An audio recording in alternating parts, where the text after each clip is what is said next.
Hello everyone, welcome back to my channel. शिक्षक नियोजन के काउंसलिंग का पूरा दिशा निर्देश आ गया है। विस्तृत गाइडलाइन है, इसमें आपके सारे डाउट्स क्लियर हो जाएंगे, कोई भी डाउट नहीं बचेगा। ये जो नियोजन है 2012 की नियमावली पे हो रही है। 2012 का जो नियोजन सेवासर्त नियमावली है उस पे हो रही है, तो बिल्कुल उसी तरह से हो रही है और सब कुछ इसमें पता चल जाएगा। वीडियो में अंत तक बने रहिए। सबसे पहले तो काउंसलिंग का तिथि वगैरह जो दिया गया है, तो ये तो हम लोग पहले से जानते हैं। नगर निकाय का 6 to 8 का 5 को, 1 to 5 का 6 को, प्रखंड नियोजन इकाई का 6 to 8 का 7 को और 8 को 1 to 5 का, पंचायत नियोजन इकाई का 12-7 को प्रखंड मुख्यालय में। तो इस तो पहले से हम लोगों को क्लियर है, लेकिन बहुत सारे डाउट जो हमारे मन में था सब कुछ अब क्लियर हो गया है। विदित हो कि ऐसे पंचायत जो नए नगर पंचायत अथवा नगर परिषद के पुनर्गठन विस्तारीकरण से प्रभावित है, उस पंचायतों में प्राप्त आवेदन पर नियुक्ति की प्रक्रिया विभागीय अधिसूचना संख्या 594 दिनांक 23/6/2021 में निहित समय तालिका के अनुसार पूर्ण की जाएगी। इसके लिए आवश्यक होगा कि उन पंचायतों के पंचायत सचिव नियुक्ति से संदर्भित सभी अभिलेख संबंधित नगर पंचायत नगर परिषद को दिनांक 9/7/2021 से पूर्व उपलब्ध करा देंगे। शिक्षकों की नियुक्ति के लिए काउंसलिंग की प्रक्रिया को संपन्न कराने हेतु निम्नांकित निर्देश दिए गए हैं। सबसे पहला निर्देश जो है वो है, प्रत्येक नियोजन इकाई के द्वारा अनुमोदित एवं सार्वजनिकृत मेधा सूची में अंकित सभी अभ्यर्थियों को अपने फोटो युक्त पहचान पत्र, आधार, पैन, ड्राइविंग लाइसेंस, इसमें से कुछ भी, ठीक है, के साथ आयोजित होने वाले काउंसलिंग में उपस्थित होने का अवसर दिया जाएगा।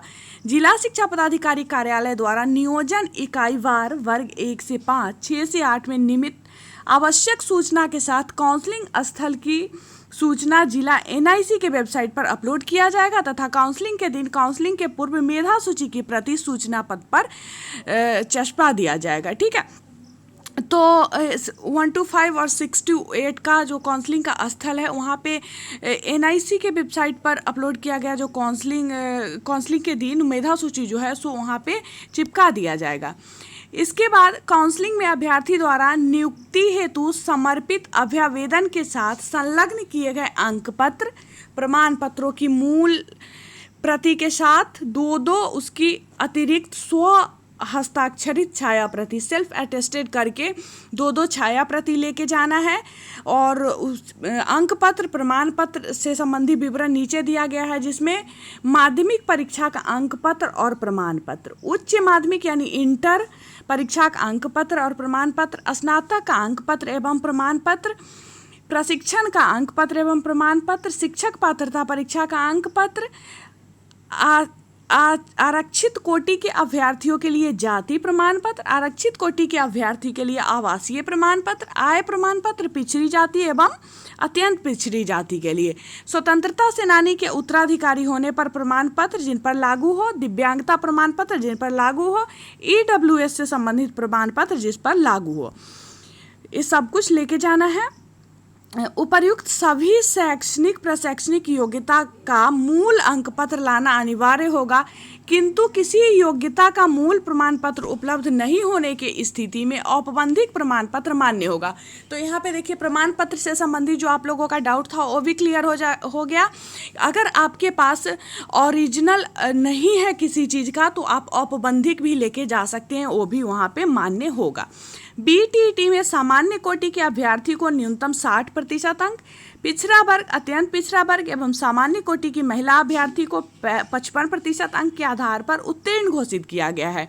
इसी प्रकार अनुसूचित जाति, अनुसूचित जनजाति एवं दिव्यांग कोटि के अभ्यर्थी के लिए न्यूनतम 50% अंक प्राप्त किया जाना अनिवार्य है। यह प्रावधान CTET के लिए भी लागू है। तो इतना मार्क्स अगर BTET में जैसे है तो CTET वाले को भी अगर इतना मार्क्स है तो इसके लिए योग्य होंगे। ठीक है, उक्त कोटि के अभ्यर्थियों के लिए डाउनलोडेड प्रमाण पत्र मान्य होगा। शिक्षक पात्रता परीक्षा BTET CTET में 82 या 82 अंक से कम प्राप्त करने वाले अभ्यर्थी को 2 अंक का अतिरिक्त मेधा अंक दे नहीं होगा। जो लोग जिनको 82 मार्क्स है या 82 से कम है, जैसे SC ST इन लोगों के लिए है, तो उन लोगों को 2 अंक जो होता है मेधा अंक वो नहीं दिया जाएगा।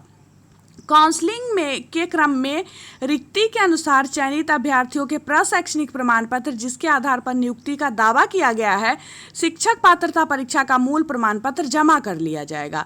चयन यहाँ पे शिक्षक पात्रता परीक्षा का जो मूल प्रमाण पत्र है वो आपसे ले लिया जाएगा। चयनित अभ्यर्थियों के प्रमाण पत्र अंक पत्र जो संबंधित अभ्यर्थी द्वारा स्व हस्ताक्षरित होगा उस पर नियोजन इकाई के सदस्य सचिव के द्वारा भी हस्ताक्षर किया जाएगा। जो आप उसको डॉक्यूमेंट देंगे स्वाभिप्रमाणित करके, उस पे वहाँ का जो नियोजन इकाई का सदस्य सचिव होगा उसका भी हस्ताक्षर जो है उस पे किया जाएगा। इसके उपरांत चयनित अभ्यर्थी का शेष मूल प्रमाण पत्र वापस कर दिया जाएगा। इसके बाद आपका जो चयन हो जाएगा उसके बाद आपका जो और प्रमाण पत्र है वो आपको वापस कर दिया जाएगा। सभी प्रमाण पत्र एवं अंक पत्रों के साथ उपयुक्त उपकंडिका में अंकित अन्य प्रमाण पत्र को भी विभाग द्वारा उपलब्ध कराए गए वेब पोर्टल पर जिला शिक्षा पदाधिकारी, जिला कार्यक्रम पदाधिकारी द्वारा अपलोड कराया जाएगा ताकि संबंधित सक्षम स्तर से उसका सत्यापन कराया जा सके। काउंसलिंग के क्रम में यदि कोई अभ्यर्थी अपना दावा वापस लेना चाहता है तो उनके स्व घोषणा पत्र के आधार पर प्रशैक्षणिक एवं टीईटी का मूल प्रमाण पत्र वापस ले सकते हैं।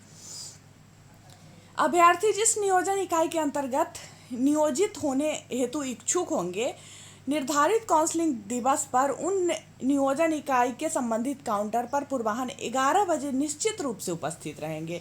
नियोजन इकाई द्वारा वरीयता के अनुसार 50-50 अभ्यर्थी को क्रमवार नाम से पुकारा जाएगा।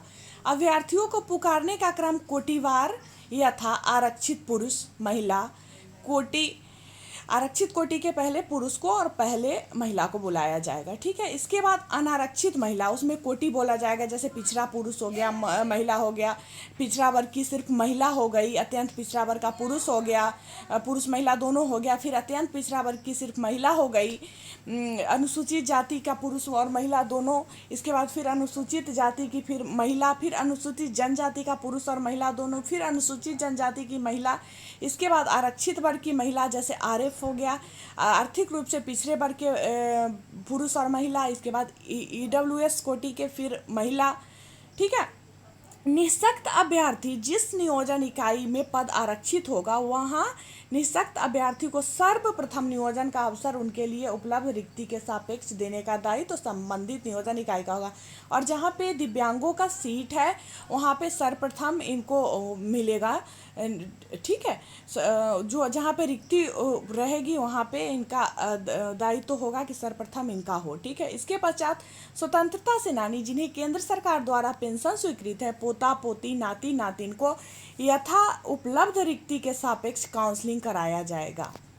प्रत्येक अभ्यर्थी का नाम लाउड स्पीकर के माध्यम से 3 बार पुकारा जाएगा और वे उपस्थित नहीं होते हैं तो उसके बाद के क्रमवार अभ्यर्थी को उसी प्रकार लाउड स्पीकर के माध्यम से 3 बार पुकारा जाए। जैसे अगर आप वहाँ पे हो लेकिन आपको 3 बार पुकारा गया, अगर आप 3 बार में वहाँ नहीं पहुँचते हैं तो फिर उसी कोटि के दूसरे अभ्यर्थी को 3 बार पुकारा जाएगा। इस दौरान यदि वह अभ्यर्थी जिसका नाम पूर्व में पुकारा गया हो उपस्थित होकर नियोजन की प्रक्रिया में शामिल होना चाहते हो तो उन्हें अनुमति नहीं दी जाएगी। और उसके बाद अगर 3 बार पुकारने के बाद आप वहां जाते हो तो फिर आपको अनुमति नहीं मिलेगी, फिर किसी और का नाम पुकारा जाएगा।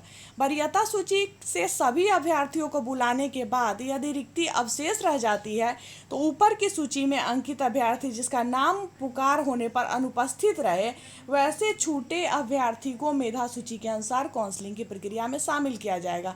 और जैसे देखिए रिक्ति अगर बच जाती है तो फिर से ऊपर की सूची में अंकित जो अभ्यर्थी हैं उनका नाम पुकारा जाएगा और वो फिर मतलब काउंसलिंग की प्रक्रिया में शामिल हो सकते हैं जो छूटे हुए अभ्यर्थी हैं। काउंसलिंग तिथि को काउंसलिंग पूर्ण होने के पश्चात अभ्यर्थियों की उपस्थिति पंजी को नियोजन इकाई द्वारा क्लोज कर दिया जाएगा। इसका अवलोकन जिला शिक्षा पदाधिकारी अथवा उसके द्वारा प्राधिकृत पदाधिकारी के द्वारा करते हुए कार्यालय का मोहर भी पंजी पर लगा दिया जाएगा। उसके बाद क्लोज हो जाएगा। जब समय समाप्त हो जाएगा तो मुहर लग जाएगा। सभी नियोजन इकाई में काउंसलिंग का आयोजन पूर्वाह्न 11:30 बजे से अपराह्न 4:30 बजे तक आहूत है। अपराह्न 6 बजे तक चयनित अभ्यर्थियों का नाम जो है वो प्रकाशित किया जाएगा। चयनित अभ्यर्थियों के सत्यापन योग्य सभी प्रमाण पत्र अगले कार्य दिवस पर अपराह्न 4 बजे तक विभाग द्वारा उपलब्ध कराए गए वेब पोर्टल पर जिला सूचना विज्ञान पदाधिकारी के सहयोग से अपलोड किया जाएगा। अपलोड करने हेतु जिलावार यूजर आईडी तथा पासवर्ड संबंधित जिला के जिला शिक्षा पदाधिकारी को उपलब्ध कराया गया है। जिला शिक्षा पदाधिकारी तथा आवश्यक संबंधित जिला पदाधिकारी से विमर्श कर जिला स्तर पर काउंसलिंग के लिए स्थान निर्धारित कर इसकी सूचना सभी नियोजन इकाइयों को दे देंगे, ताकि नियोजन इकाइयों के द्वारा समय पर सूची प्रकाशित कर काउंसलिंग की कार्रवाई कर सके। शिक्षक नियुक्ति के लिए उक्त सूची काउंसलिंग स्थल पर भी रखा जाएगा।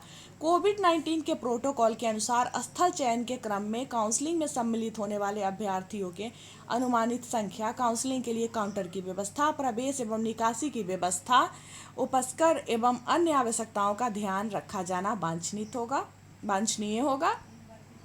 संबंधित अभ्यर्थियों को काउंसलिंग आदि की सूचना के संप्रेषण हेतु काउंसलिंग स्थल पर नियोजनवार इकाईवार सहायता केंद्र की व्यवस्था रखी जाएगी। उक्त सहायता केंद्र पर जिला शिक्षा पदाधिकारी द्वारा प्राधिकृत पदाधिकारी संबंधित नियोजन इकाई की मेधा सूची एवं अन्य महत्वपूर्ण सूचनाओं के साथ उपस्थित रहेंगे। तो वहाँ पे एक सहायता केंद्र होगा, वहाँ पे आपको कोई भी तरह का प्रॉब्लम हो रहा है तो उसका सॉल्यूशन आपको वहाँ पे मिलेगा, वहाँ पे जाके आपको बोलना होगा, ठीक है। इसके बाद जिला एवं प्रखंड स्तर पर आहूत होने वाली काउंसलिंग में सम्मिलित होने हेतु संबंधित नियोजन इकाई को आवश्यक निर्देश संबंधी जिला पदाधिकारी द्वारा दिया जाएगा। काउंसलिंग में नियोजन इकाई के सदस्य सचिव जो है वो अनिवार्य रूप से उपस्थित रहेंगे। अगर वो नहीं उपस्थित रहेंगे तो फिर उनके ऊपर जिला शिक्षा पदाधिकारी के द्वारा विधि सम्मत कार्रवाई की जाएगी।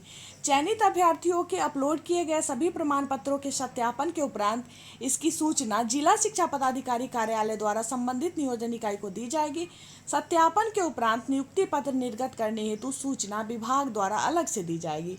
काउंसलिंग स्थल पर नियोजन इकाईवार वीडियोग्राफी समय एवं तिथि के अनुसार व्यवस्था संबंधित जिला शिक्षा पदाधिकारी के द्वारा किया जाएगा। उसके अतिरिक्त संपूर्ण परिसर की गतिविधि के अनुश्रवण के लिए अलग से वीडियोग्राफी की जाएगी, जिसके लाइव एक्सेस की व्यवस्था तथा आवश्यक जिला के जिला सूचना विज्ञान पदाधिकारी एवं विभागीय आईटी मैनेजर के द्वारा किया जाएगा।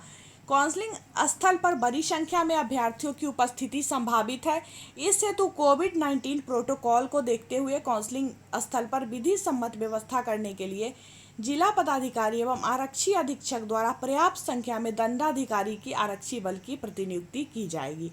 संबंधित जिला पदाधिकारी द्वारा जिला एवं प्रखंड स्तर पर काउंसलिंग की प्रक्रिया का अनुश्रवण एवं पर्यवेक्षण कराए जाने की व्यवस्था सुनिश्चित की जाएगी तथा जिला स्तरीय काउंसलिंग के अनुश्रवण एवं पर्यवेक्षण हेतु एक वरीय पदाधिकारी यथा अपर समाहर्ता, उप विकास आयुक्त, वरीय उप समाहर्ता की प्रतिनियुक्ति की जाएगी। प्रखंड के लिए चिन्हित प्रभारी पदाधिकारी प्रखंड स्तरीय काउंसलिंग का अनुश्रवण एवं पर्यवेक्षण करेंगे। अनुमंडल पदाधिकारी अपने क्षेत्राधीन प्रखंडों में भी अपने स्तर से प्रखंड स्तरीय काउंसलिंग का अनुश्रवण एवं पर्यवेक्षण करेंगे।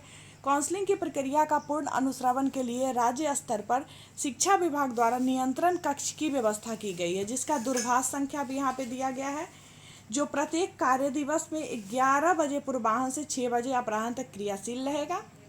नियोजन प्रक्रिया को काउंसलिंग के माध्यम से निर्धारित तिथि पर पूर्ण कराने में किसी भी स्तर पर शिथिलता यदि दृष्टिगत होती है तो संबंधित के विरुद्ध विधि सम्मत कार्रवाई प्रारंभ करने की बाध्यता होगी। पूर्व में निर्गत प्रारंभिक शिक्षक नियोजन वर्ष 2019 से संबंधित सभी अधिसूचनाएं इस हद तक संशोधित समझी जाएंगे। शेष निहित प्रावधान यथावत रहेंगे। 3/7/2021 आज के डेट में ये जारी हुआ है। मेरे हिसाब से कोई भी डाउट आप लोगों के मन में नहीं रह गया होगा। बहुत अच्छे तरीके से इसमें सब कुछ क्लियर है। मतलब ओवरऑल यही समझिए कि जिस तरह से पिछले बार हुआ था, जो 2014 में कैंप लगा था, तो उसमें जिस तरीके से हुआ था सेम उसी तरीके से नियोजन की प्रक्रिया पूरी होगी। यही था कि उस समय उसी दिन नियोजन पत्र दे दिया जाता था। इस बार ऐसा नहीं है। इस बार पहले जांच होगा, उसके बाद जांच के बाद आपको नियोजन पत्र दिया जाएगा। तो चलिए फिलहाल इस वीडियो में इतना ही। मैं मिलती हूँ फिर आप लोगों से नेक्स्ट वीडियो में एक नए अपडेट के साथ। चैनल पे नए हैं, पहली बार वीडियो को देख रहे हैं तो चैनल को सब्सक्राइब करके बेल आइकन को ज़रूर दबा लीजिएगा, ताकि जब भी नया वीडियो आएगा नोटिफिकेशन सबसे पहले आपको मिलेगा। वीडियो पसंद आया तो लाइक करें, हमारे साथ बने रहे। वीडियो देखने के लिए बहुत बहुत धन्यवाद।